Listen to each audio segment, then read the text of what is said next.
Bimbingan dan konseling karir kelompok 2 dianggotakan Adinda Oktavia, Sri Molati Pasaribu, Sepia Delia Lestari. Yang pertama, pengertian teori track factor. Istilah konseling track factor dapat dideskripsikan sebagai corak konseling yang menekankan pemahaman diri melalui testing psikologis dan penerapan pemahaman itu dalam memecahkan beraneka problem atau masalah yang dihadapi, terutama yang menyangkut pilihan program studi atau bidang pekerjaan. Berikutnya ada tujuan BK teori track factor. Yang pertama, individu dibantu merasa lebih baik dengan menerima dirinya sendiri dan berpikir lebih jernih dalam memecahkan masalahnya dan mengontrol perkembangan secara rasional. Yang kedua, ada keseimbangan antara pengaktifan dan pemahaman sifat-sifat sehingga dapat bereaksi secara wajar dan stabil.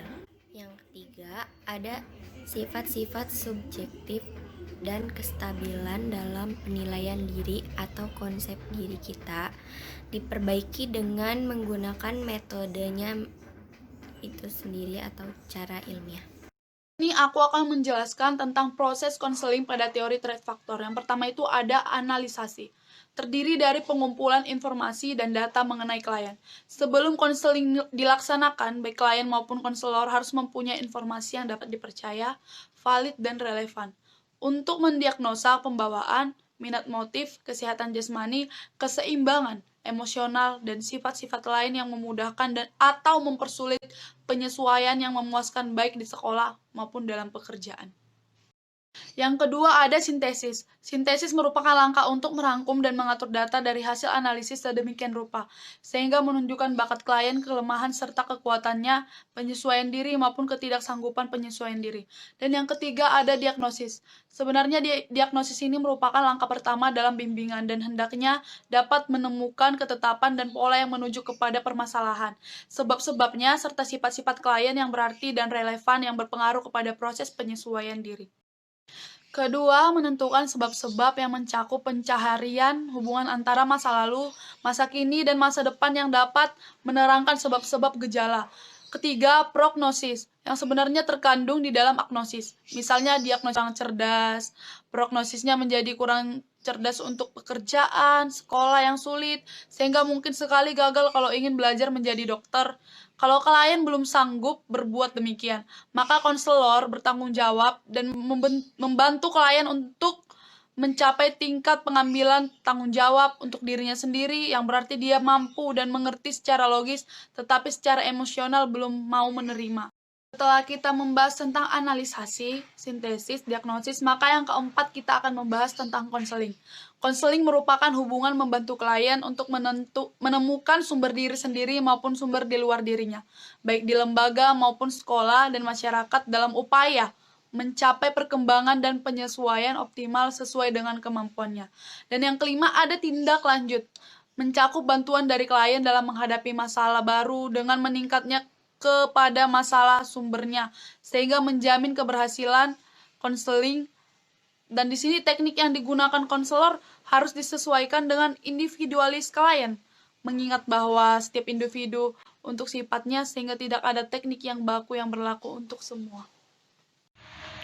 Keunggulan bimbingan konseling teori track factor.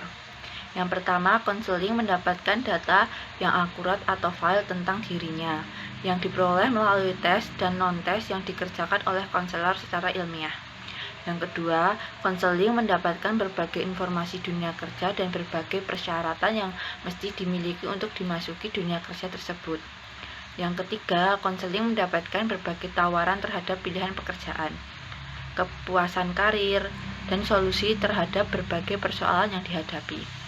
Yang terakhir, konseling akan lebih puas apabila mendapatkan karir sesuai dengan analisis sifat dan faktor. Kemungkinan tingkat keberhasilan dan kesuksesan dalam menggeluti karir akan lebih tinggi. Selanjutnya ada keterbatasan BK teori track factor. Yang pertama yaitu membuat suatu pilihan karir itu menjadi lebih sederhana dan sangat praktis. Teori ini juga memandang bahwa minat dan kemampuan seseorang dapat berubah dari waktu ke waktu. Yang kedua, tes digunakan untuk pemilihan karir, tetapi tidak cukup memprediksi individu akan berhasil atau tidaknya. Kesimpulan, teori trifaktor merupakan model layanan bimbingan yang mengutamakan peran konselor sehingga disebut dengan istilah konselor direktif atau konselor Kenrit. Selain menganggap bahwa manusia itu adalah berpotensi dan positif, juga kelebihan teori ini terletak pada data dan fakta individu yang digunakan untuk melakukan pelayanan konseling, dan data atau fakta tersebut dihasilkan dari berbagai testing psikologis, sehingga layanan bimbingan konseling bisa berhasil secara maksimal. Penekanan yang diberikan pada diagnosis mengandung makna sebagai suatu perhatian terhadap masalah dan sumbernya, dan mengarah kepada upaya mengkreasikan teknik-teknik yang digunakan untuk mengatasinya. Begitu juga penekanan aspek kognitif merupakan upaya menyeimbangkan pandangan lain yang lebih menekankan aspek afektif atau emosional, sehingga semua aspek dalam segala sisi kehidupan individu bisa mendapat layanan konseling yang sama.